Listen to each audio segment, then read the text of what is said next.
Tonight, I've got a special guest. We are bringing on to Mr. Tariq Trotter, also known as Black Thought, one of hip-hop's greatest MCs of all times.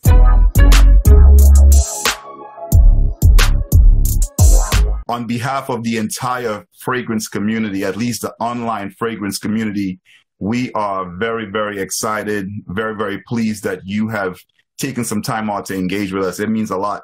Thank you. Thanks, man. Thank you guys for, thanks for allowing me into the space. So for those of you all that are watching, what's going to happen is I've got a couple of questions that I'm going to ask Tariq, and he also has a couple of questions that he's going to ask me. If you're watching this, you don't know who I am. My name is Glenn. I am a fragrance reviewer, in some circles known as an influencer in the fragrance community. I am part of a huge community of perfume lovers. So if you're watching this and wondering, well, who is this brother that Tariq is talking with? That's who I am. So we're going to get into our conversation, Tariq. Okay. In one of your interviews I was looking at on YouTube, you talked about being so fearful of, putting yourself out there, which I thought was ironic, as you're, a superstar, one of the hip hop's greatest MCs. But you talked about being almost petrified of putting yourself out there, yet you agreed to come on and engage with the fragrance community. What made you want to come on and share with us? I mean, you and I have had a little conversation before. And I think, essentially I'm a classicist, right? So that's sort of what I have an affinity for, right? Mm-hmm. For whatever it is, like, all the things, the styles that have stood the test of time.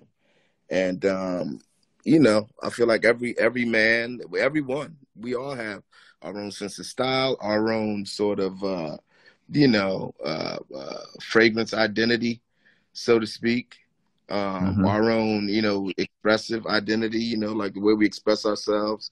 And, with me personally, I feel like that sense is a mosaic, and, fragrance has always been an important piece of that puzzle. So that said, the fragrance community is definitely, a culture that I like to better understand. And what better way to really, wrap your head around something than to immerse yourself in it. So I guess that's why I'm here. And that's how the conversation between you and I sort of began. Wonderful. What I have to ask, with the outfit that you're wearing right now, what fragrance are you wearing?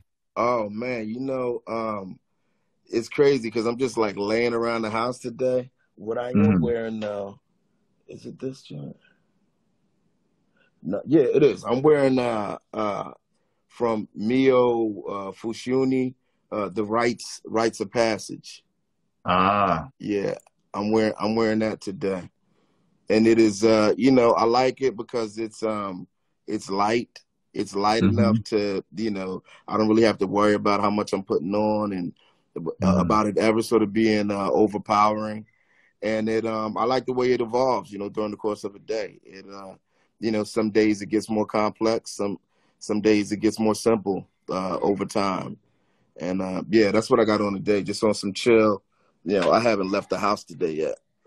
Wow. Well, if that is your laying around the house fragrance, I can't wait to hear about your get dressed up fragrance game, because I have a lot of respect for the gentleman that makes those fragrances. I actually had him on a live session. Oh, yeah. And he's incredibly talented. So I'm very impressed to hear about your scent of the day selection. I got another one from him that I like, that I think is a little more, I don't, it's not really a summer fragrance for me. But it's called Little Song. You saw that one from him? Yes, that's the only one from the collection I own. Oh, okay. And I chose that fragrance as, that was the best one in my opinion when I discovered that perfume house. So I know it very well. Yeah. Yeah. They definitely do some dope stuff. But so yeah, Yeah. that's where I'm at with it today. Yeah. Well, I'm going to talk really quickly about my scent of the day. I didn't go with something complex because I'm not even going to lie to you. I was a little nervous about coming on and having this conversation. I'm not sure why, but we had a conversation already though.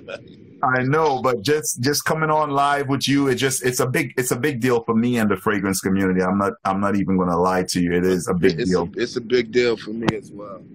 You know? Thank you. I appreciate that. So I went with a fragrance here called Tropica. This is a vacation in a bottle.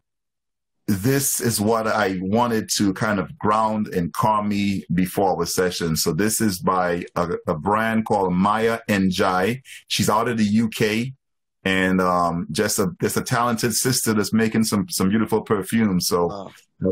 that's my scent of the day. Wow. Yeah. I had her on an Instagram live before, and just a beautiful soul. Really nice. That makes me want to just jump right into one of the questions that I had for you. Sure. I mean, since we're on that topic kind of right now, you're from Trinidad, correct? Right. So coming from Trinidad, I wanted to ask, if you found yourself, like, if there was something that spoke directly to sort of your homeland, you know what I mean? Oh, for sure.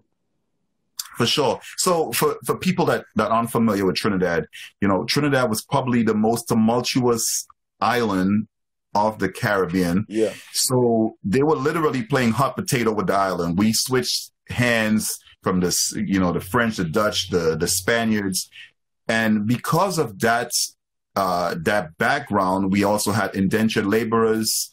There were slaves at one point on the island. Yeah. So because of that background, the cosmopolitan and the culture and also the cuisine is very, very diverse. Right. So the smells that I associate, and I'm going to answer your question in two parts. The smells that I associate with Trinidad are some of our fresh seasonings. If I smell thyme, if I smell chives, or what they call scallions in the U.S., or cilantro, we have another spice called shadow benny.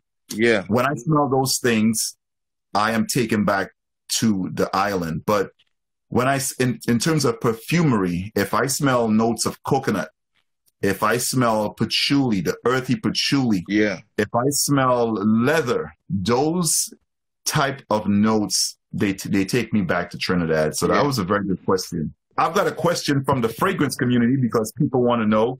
And this question comes from Julia Ez. Mm-hmm. Her question is, are you a signature scent type of guy, or do you have a big rotation? Well, I mean, I don't have like a library. I see you have you got the National Archive behind you. But I've got a little, for a long time, my signature fragrance was that Aventus from Creed. I really love that. I sort of ran that in the hole for a while. And then I started rocking this Comme des Garçons fragrance called Black. I like, that it was called Black, and I like the packaging, and it's really peppery, So yeah, when I'm feeling like, sort of all black everything, I can rock that. You don't need a lot of it. I've had this one container, this one little bottle for about, maybe 4 years now. Okay. And I barely put a dent in it, but I use it, so it's one of those things that I use sparingly. But, if anything, I think my more signature fragrances are probably from the Frederic Malle collection. All right. Which ones you like from him? I like a bunch, but my two favorite, if I had to narrow it down, I can narrow it down to three. I like the one called Cologne Indelible. I like that one. I like the one that's called French Lover. I think it also has a name with some orange, something like they call it something else. But the first time I got it, I bought a candle. Actually, I was gifted a candle when I was doing something in Paris. And the candle that I was gifted was that fragrance, and that sort of brought me, into finding out what the fragrance was. So I like French Lover, but once I started really getting it deep into Frederick Malle, I think what has become my signature, like above all else, is The Night from Frederick Malle, which is it's like it's a lot of oud. Yeah. It's rosy, it's patchouli, it's smoky, funky. So that's sort of my thing that I wear, every day. You got incredible taste, brother. You got incredible taste. I like the selections. Thanks, man. Yeah. My buddy Kuba knows, he's another fragrance reviewer. He had messaged me and he told me that he had heard you talking about fragrances at some place online. So you're definitely a frag head. Hey, yeah, for sure. Yeah. So I'm gonna get a little serious here for a moment. Okay. In one of your addresses online, you used a quote from Marianne Williamson. Yeah. And that quote says, "Our deepest fear is not that we are inadequate. Our deepest fear is that we are powerful beyond measure. It is our light, not our darkness, that most frightens us." You talked about people moving past fears and, getting into things, into creative spaces that they probably would not have. Mm-hmm. And it resonated with me because the fragrance community is filled with people that tell stories about the fragrances that they love to wear. And sometimes they tell stories with fragrances. Yeah. So with that being said, I would love to know, what was your first recollection of perfume? What was that one fragrance that you first became aware of? Well, yeah, just to speak to what you were saying, people definitely tell stories through scent. Storytelling at its best is a multi-sensory experience. So yeah, there's definitely there's visuals and the sights, the sounds, the smells and tastes that sort of come to life, with any story, any good story that's being told. Some of my earliest fragrance memories, I spent a lot of time around the old heads. My grandmother was like an Avon lady, so she used to have a lot of, whatever the cosmetics were that she would sell. I don't remember any of the names in particular, but I know she used to like, something bold and floral that was going to last like throughout the day. She was more into a fragrance that, stayed the same that in the evening by evening as it was when she first, put it on. So there was that on the one hand, and then on the other hand, there was, the complexity of like a ride with one of my uncles or my grandfather in their car, which would consist of, always the leather, probably some, tobacco, either pipe tobacco or cigar tobacco or cigarettes or, some mix, some combination thereof. And, tobacco, leather, I'm going to say like probably, a little rum, whiskey, stuff like that. I remember my grandfather, when I was young, he was into, like Irish tweed, and he used this cologne called Bay Rum. That was, it was sort of like I think like a barber solution, because it's the sort of thing you would use as a hair tonic, but then you could also put it all over. But yeah, he liked that. So I think, being really that dynamic is what evolved into sort of what I like. I like, base notes of smoky, woody, spice, but, I also like, a little citrus, a little, floral, rose notes and stuff like that. So, yeah, I think I've landed somewhere between the influence of my grandparents and the older people that I spent time with. Well, they certainly shaped your fragrance taste and sent you in the right direction. I know you lost your parents relatively early in life. Yeah.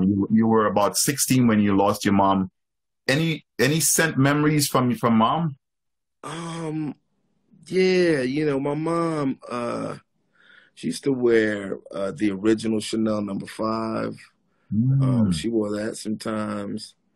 She used to wear a YSL fragrance, she was getting dressed up.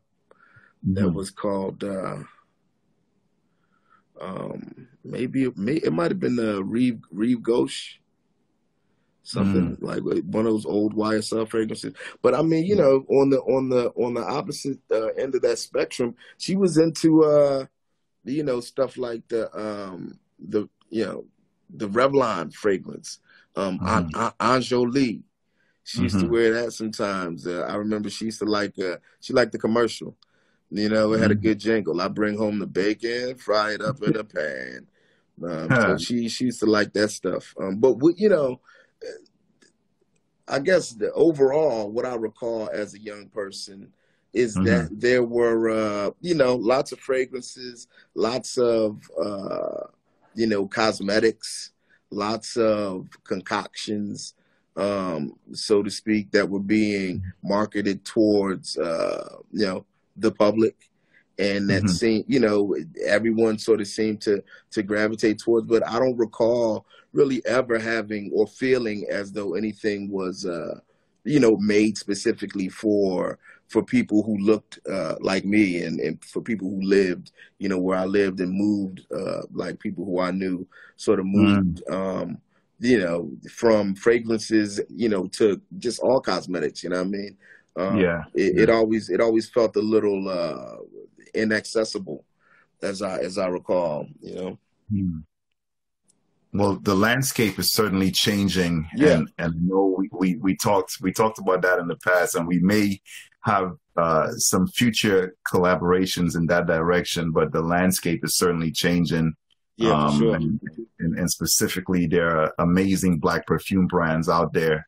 So if you're watching this and you're wondering, well, where are the Black perfume brands? They're out there, and we're going to be talking about them down the road. They out there, and there's more coming. Yeah. So the story of you and Questlove meeting, it's no secret.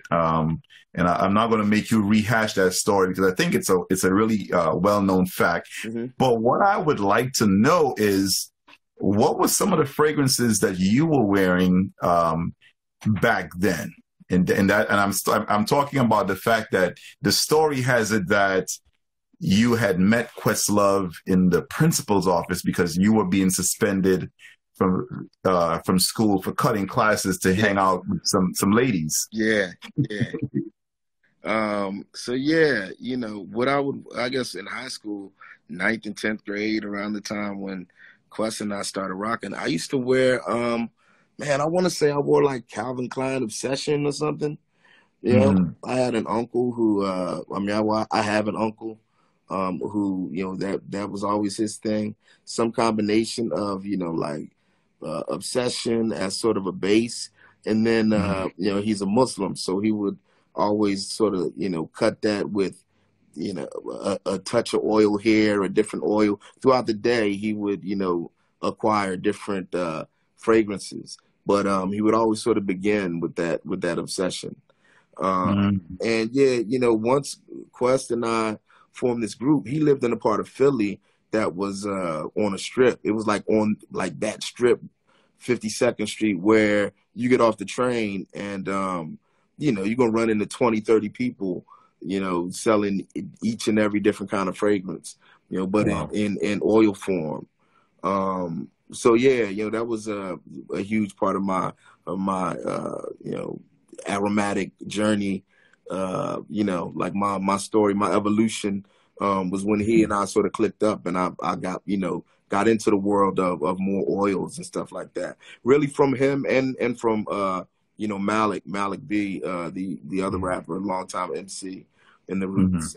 He recently passed over the past year or so, but back in the day, he actually used to sell oils and stuff. So I was exposed to it in that way too. Yeah. Who was the better smelling guy, you or Questlove? I mean, he would, if you ask him, he would say it was always him. I would say it was probably always me. I think it depends on what you're into. Like right now, like he makes his own fragrances and concoctions that only he wears, but it'd be something crazy like, pancake syrup. You know what I mean? And he just wants to smell like maple syrup and like have people standing around like, yo, is that a waffle? Like, you know what I mean?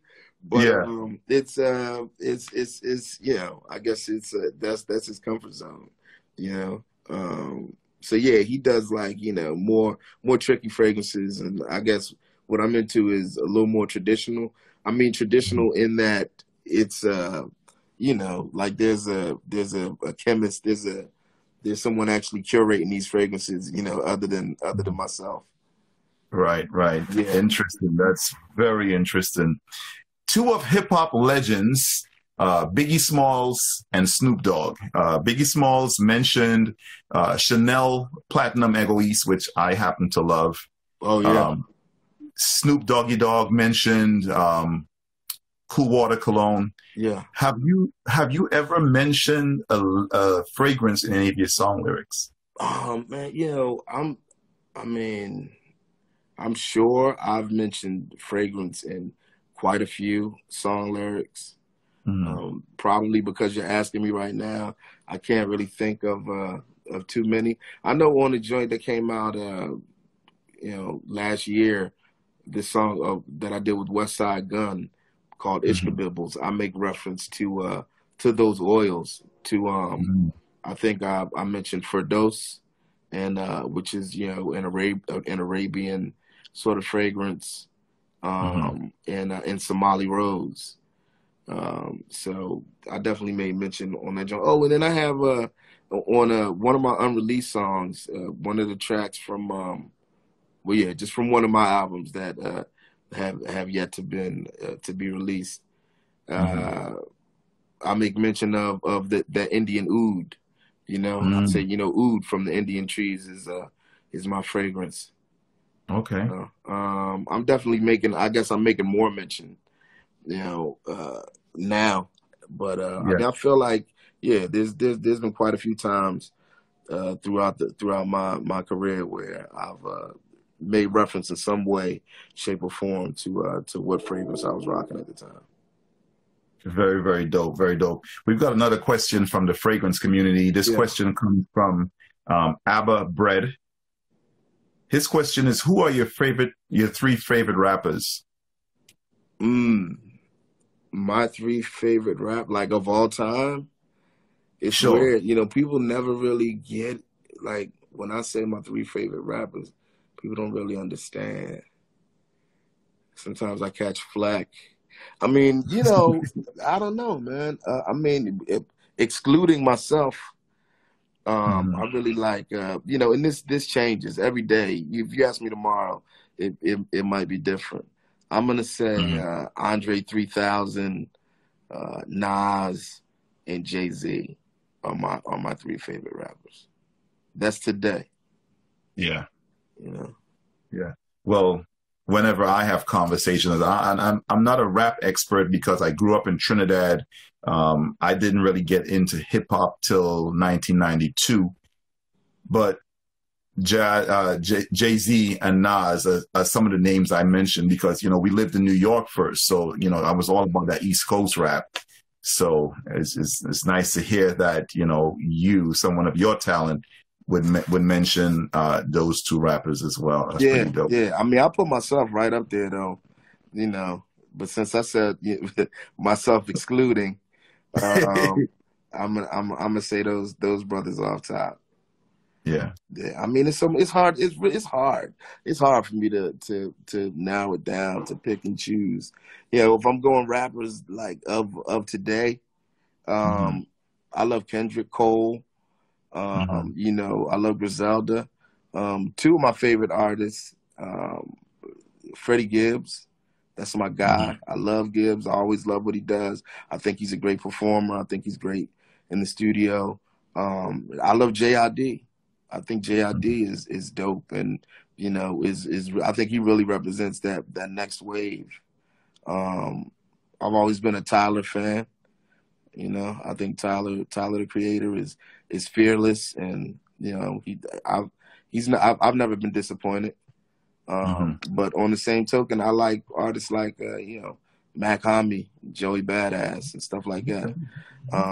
You know, it's a whole wave of new cats that I'm not even up on, but just as far as the artists that I've been exposed to and who I've interacted with, those are some of the newer artists. You know, yeah, that I rock with. That's fair enough. In your song, What They Do, you said to go infinitely against the grain. Yeah, I have to.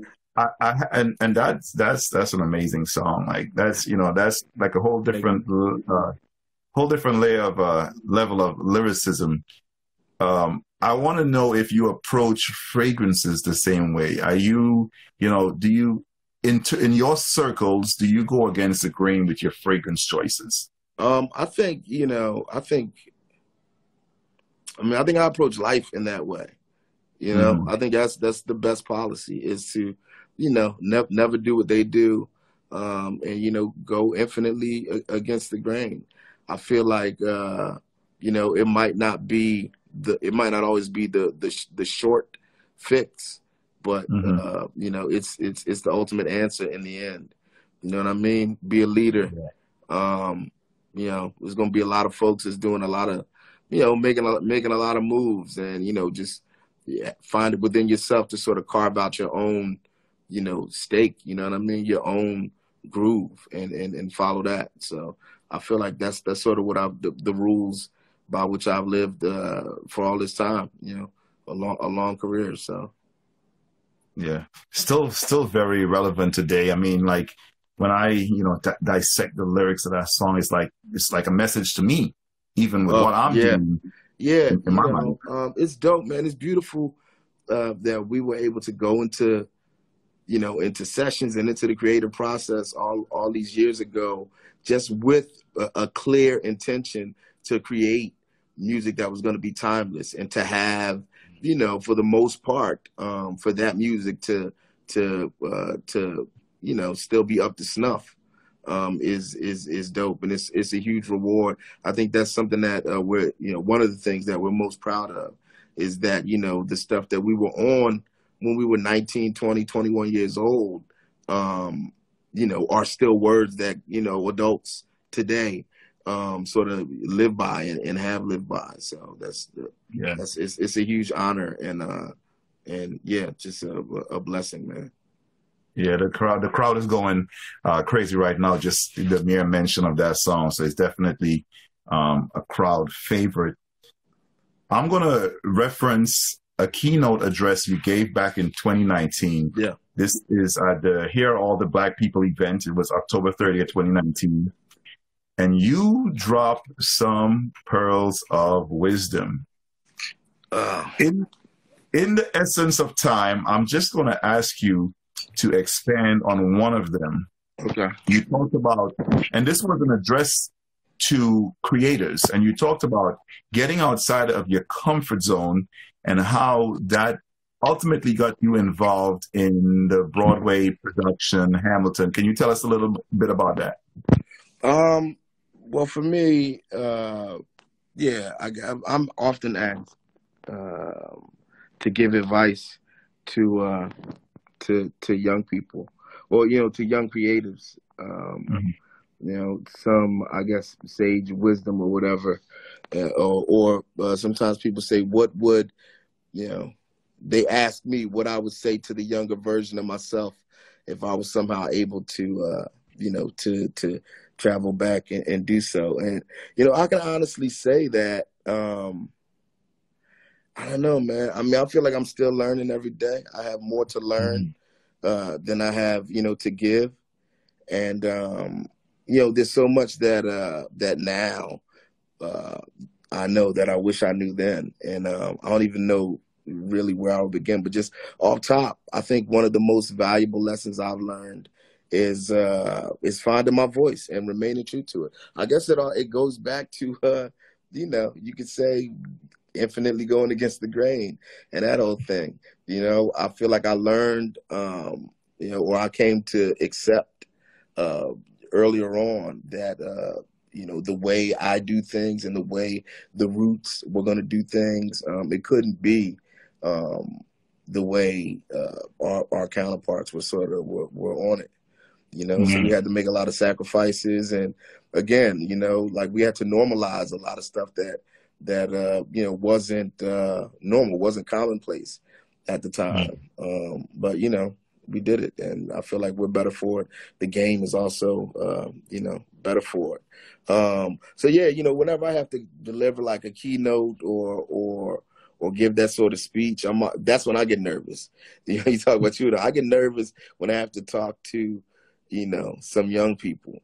But yeah, I always speak to them about maintaining ownership of you know, their integrity and their art and their narrative, their story. You know, I want them to understand that, you know, one of their most valuable commodities is their personal story, because, you know, it's only theirs.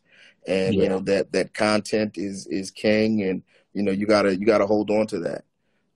So yeah, I mean, that's some of the things that I tell folks. I know in that speech that you're referring to, it was it might have been like 40 or 45 minutes, like a full on sort of deal. So I think I covered a lot of ground.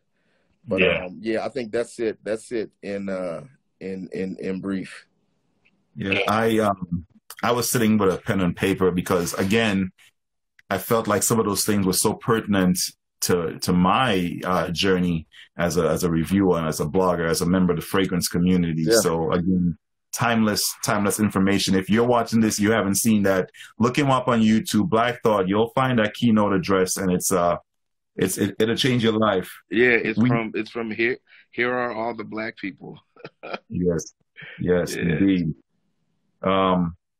A very similar question here from the fragrance community. This question comes from Glow Quest, and her question is, what is the one thing you would share as your best life advice?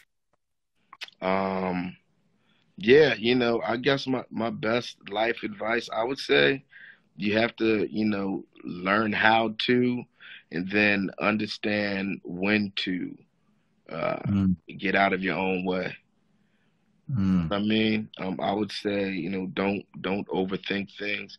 I think, you know, sometimes people ask me if I have any regrets, and I don't think I really have any regrets. But one of the things that I wish, you know, that I would do differently if I had the opportunity, would be, you know, just to do shit and not just overthink, you know, every, you know, not, you know, micromanage as much as I have. You know, I would you know, maybe just be braver. You know what I'm saying? But yeah, you know, again, it's about risk and reward, and you know, is it worth it to do all the things, you know, that you do? Is the sacrifice worth it, and so on and so forth. So I mean, there's a very much that I would change, but if I could change anything, it would be I would just jump sometimes. You know what I mean? Yeah. Wow. You know, in many of our eyes, you're a pioneer. So to hear you say that there are still things you wish you had done, you know, it's very, very inspiring. So. Oh man, listen, yeah, there's so much more that I've yet to accomplish. That you know, just more story that I feel I have to tell. And which brings me to, yeah, you were asking me about our involvement in Hamilton.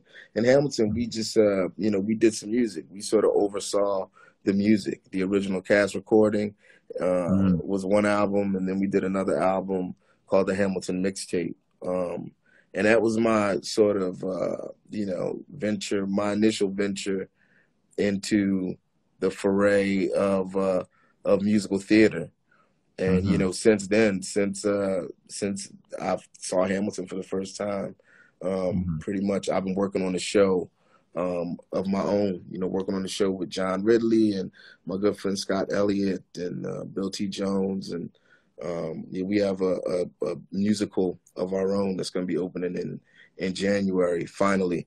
It's a show called Black No More that, I probably wouldn't have had the wherewithal to even accept and, sort of rise to that challenge if I hadn't experienced what we had just experienced working on Hamilton. So, right. Yeah. Well, I heard a little bit. I don't know how much you're at liberty to say, but I heard a little bit about the main story of Black No More, and it's going to be a hit. I already know. Yeah, I hope so. I mean, here's what we know. It's gonna be a conversation. Yeah. I feel like somebody's gonna have some explaining to do. Lots of people. So, and that's what you want. So, yeah. You talked about wishing that there were certain things that you had done, and we're having conversations, and we're having conversations, and we're talking about perfumes. Is there possibly a fragrance from Black Thought on the horizon? I mean, never say never. You know what I mean? I mean, it's something that I definitely, have always thought about, and that I will consider further down, further along the line. You know what I mean? It's not the sort of thing that I would, when I was talking about just jumping into shit, like, this isn't one of those things that I would just, sort of be uninformed and just go out on that sort of limb. So, if I were to put a fragrance together, I would have to put in, the work and really, sort of come to an understanding of the space and, how to move within it, and, sort of what the, I don't even know, like sort of what the, I mean, there's an order of things, you know what I'm saying, in all things. And I feel like, on a fundamental level, that's what I would need to have, just a complete grasp of in order to, before I consider. So, just anybody can't just walk up in the studio like, yo, I'm about to do a mixtape. I mean, I guess just anybody can, but I mean, those are, what I'm saying, it's the bar is going to be, pretty low, because I hold such a high bar, to whatever it is that I do. And I want to maintain, I guess, a certain level of integrity with my brand and all things, associated with Black Thought and the roots. I would have to do it right, which, would mean it's something that would evolve over time. I'm not just gonna, my man makes cologne, and then cool, we got a Black Thought one coming out. Like, nah. I would really have to do the knowledge. And again, I would want, if I did do a fragrance, I would want it to be something that, could stand the test of time, and that could have a life of its own, that wouldn't be contingent upon, if the roots were still popping, or if, what people thought of Black Thought. You know what I mean? Like, I would want that fragrance to have its own life. So, yeah. Well, if and when that time, comes, one thing for certain, you definitely have the right mindset. But I know a guy that he hasn't made any fragrances, but he has smelled, in fact, you can see some of the fragrances that he has smelled back there. So if and when that time comes, I would love to be part of that project. I'm just going to throw that out to the universe. Nah, definitely. I need you. I need your blessing. You know what I'm saying? Either way, man. So I would love for that, to take place. But I mean, who knows, man? Again, but I say never say never. That's the right spirit. That's the right spirit. So I know you had a couple of questions that you wanted to ask me. Yeah. I wanted to ask you the one about Trinidad, but then I was gonna ask. I guess, there are so many well-known Black and brown and indigenous, fashion and beauty influences, right? But not as many, Black and brown fragrance influences have broken through. So, what would your advice be to young Black fragrance lovers who want to become, I guess, influencers? How much time you got? I mean, I guess I want the short order, because I also want to know if that would be, whatever advice you're going to give me would be the same advice that you give to young Black and brown perfumers. You know what I'm saying? Yeah, no, that's fair enough. And in all fairness for you all that are watching, Black Thought did send me this question ahead of time, so I had a moment to gather my thoughts and I made some notes. The first thing and the question again is what advice I would give to young Black perfume lovers or old people like myself that want to become so young, that want to become perfume influencers. I would first say, ask yourself the why it is you want to do it, because the road is long, it's arduous, it involves a lot of sometimes negativity. And if you're not grounded by the why you want to be an influencer, it can be easy to lose your way or get discouraged. So that would be the first thing I would say. The next thing I would say is it's really important to put passion first. You may only see an influencer posting bottles and going here and going there and doing cool interviews with Black Thought, but there's a lot of work that goes into being an influencer. There are a lot of personal sacrifices that you have to make. And, if you're not willing to work hard and also put your passion first, you may not have success, because, the rewards are not, they're not just going to automatically happen. So you have to have that passion. If you don't have that passion, you may not have success. The last piece of advice I would give is work on your craft as a blogger. Learn how to write better captions, learn how to take photos, learn how to engage with people, learn how to be part of a community, because you can go, they say you will go fast by yourself, but you will go far with others. So you really truly need to be part of a community if you're trying to be an influencer. Not to mention, if you're not part of a community, who are you really addressing? Who are you really influencing? So you need to become part of that community, get grounded, and then perhaps you could start working on being an influencer. So that's the advice I would give to someone asking that question. No, that's awesome advice. That's awesome advice. Duly noted. And then I was going to ask you, lastly, if that's the advice you would give to, someone who's not so young, who's trying, but you put that in there for me. Let me ask you, go off the beaten path real quick and ask, what's your beard care regimen? Like, what do you do? What you do for the chin? That's a good question. Before I answer that question, I want to give a shout out to my lady. She is much a part of what what people see as MrCologne76. She's been my right hand man since I started doing this. She is there to fend, questions when I have situations where I have those forks in the road moments and need to decide if to go left or right. When I got to deal with BS in the community and I'm like, I want to tell this person off, but, sometimes you have to employ PR. I turn to her. She allows me the space to have this amazing community. So I want to give her a shout out. She's also here on Instagram as Nosy Couture. But to answer your question, my beard routine is something that she's been making for me the entire time. I don't know exactly what she puts in it.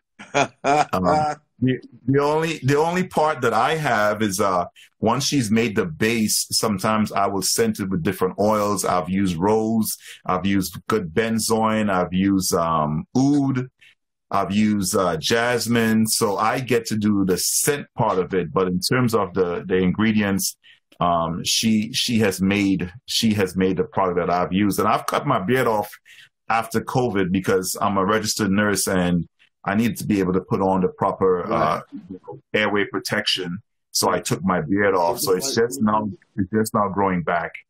But she's the one that makes it. So that's my routine. Right. I see you. I see you got a pretty decent beard there too. Yeah, pretty decent. Yeah, come on. It's dope. I've got like beard envy right now. It's definitely substantial. I've Yeah. been holding out this week, like I said, because we're dark at the Tonight Show. So I've been holding out to get a cut right before I head out to go and do these shows on you know, for the weekend. So I'll get my cut. I'll get lined up right before I go to the airport. So it's just, you know, we can stay as fresh for as long as possible. But yeah, I do the art of shaving, beard wash and conditioner, which is it has a lot of peppermint in it, maybe a little tea tree oil. It's good. It's a little antimicrobial. I use that, and then I hit it with the Tom Ford Oud beard oil.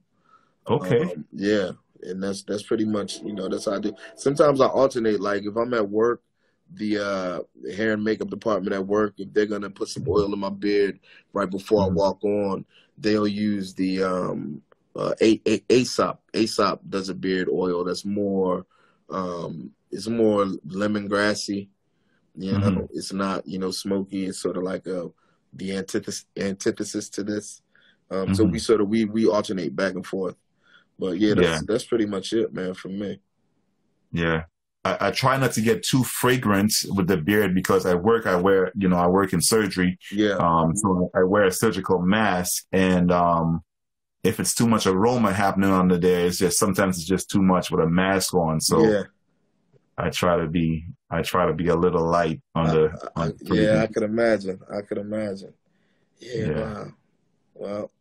What else was I gonna? I was gonna ask. You know, what are your future plans? What do you think? You know, what are your future plans, and what do you think the future holds, or what do you think is the future of the fragrance industry? That's a really, really good question. My future plans, if I was to just put it in one sentence, I would say I want to become the Oprah Winfrey of perfumes. All right. Okay. Yeah. You know, you have to speak things into existence sometimes. Talk about it. And I've put that into the universe. That's what I would like to do. But I love that. on my way to getting there, I want to continue giving back to the community of people that have supported me since I started this journey on social media. There are people that they call, they text, they message, they really lift me up. Wow. And allow me to be the person that's sitting right here. So that's the first thing that I want to do is I want to continue giving back to that community. And you talked about some of the things that I would like to see in the fragrance industry. I want to see more inclusion in the fragrance industry. I want to see, when I go to, you know, Neiman Marcus, or I go, well, there's no Barney's no more, but when I go to perfume stores, I want to see brands. I want to see Black brands on the shelves. And I have done some work. There's still more. There's a project that I've been kicking around in the back of my head. There's still more work to do, but there is a significant need for more awareness for Black perfume brands. So that is something that, you know, I always keep that integrated into what I do. I'm not going to treat somebody differently just because they're Black. That's going to make me a racist, but I'm definitely more mindful. And I didn't always have that keen sense of awareness because, you know, I didn't grow up in the US. I don't have the same perspective that my lady has. I don't have the same perspective that you have growing up here in the United States. So, you know, that's something that I would like to see. I would like to see more Black people amongst the master perfumers. When we think of great master perfumers, I need to see some brothers and sisters there. Agreed.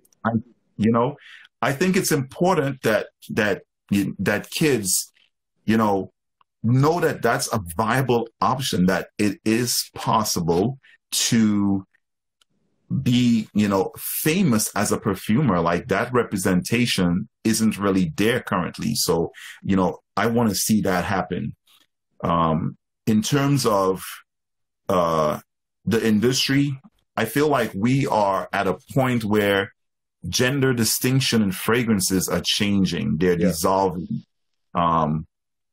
My followers know that I don't see gender in fragrances. I wear the things that I like. And once I got to that point, my palette just blossomed, literally. So I don't look at fragrances in terms of, well, is this for a man? Is this for a woman? There are a lot of people that still struggle with that. And I want, if you're watching this today, you're watching this a year from now, just know that allow yourself to be open-minded and try things that you like. You will be surprised. I've never had someone come up to me and say, you're smelling kind of girly. That's never happened. Yeah, I agree. Same. I want to see curriculum in schools include teaching about perfumery. Kids aren't being taught how to articulate scent, and it just disappoints me when I ask people, what does this smell like? And they can't. They're like, Glenn, I don't know. I've never like we learn colors and we learn taste, but we're not learning how to articulate fragrance. So, I want to see that happening. On a more lighter side, and you may be able to relate to this, I want to see reality TV shows about making perfumes. We got Top Chef. Why not Top Perfumers? Yeah. Top notes. Exactly. Yeah. Why aren't those things happening yet? Yeah. It's beyond me. So, as soon as I could get in the air of the right person, I want to see that become a reality. I want to see maybe a sitcom happen where they're laughing and joking about fragrances. Yeah. Dude, it could happen, man. I want what you want. And I think, everything that you're talking about, that's what I mean. Like, that's infinitely going against the grain. You know what I mean? And that's, sort of willing that reality into existence, which is dope. So, man. I mean, on that note, maybe that's what you need to change your joint to. This is on that note with Mr. Cologne. It's Glenn. This has been dope, man. I want to, just want to thank you for taking the time, and I want to thank the community. Everybody who sort of hopped on to check us out. I feel like we need to do more of this. We definitely need to make this again. So let's continue the conversation. I would definitely love to, and I know the fragrance community is excited. So if you're watching this, we're definitely going to put some more things in play to create these opportunities to further the conversation. So I want to really, really thank you again for the opportunity. This was amazing. A lot easier than I ever imagined. I don't know why. Come on. I don't know why I was tripping. But it definitely was a great conversation. So thank you for that. No, I agree. Thank you, Glenn, and thanks everybody. Yeah, let's just let's talk soon, though, bro. Yes, sir. All right. Peace, man. Peace and love, bro. All right, brother. Wow. I don't know why I was tripping. I don't know why I was nervous, but this today was indeed a big deal for me, a big deal for the fragrance community. I don't think I have seen another celebrity engage the fragrance community. Hopefully this can initiate more of those conversations between the fragrance community. We are very real. We sometimes fight, but you know what? At the end of the day, a lot of us love each other. A lot of us support each other. A lot of us give to each other. And that is the overwhelming feeling in the community. So we need to continue building these bridges. We need to continue doing good things, and there's strength in numbers, and hopefully the right people are watching this and we can have those conversations. Hopefully we can have a television show where people are making fragrances on the fly. There's Survivor, there's Top Chef.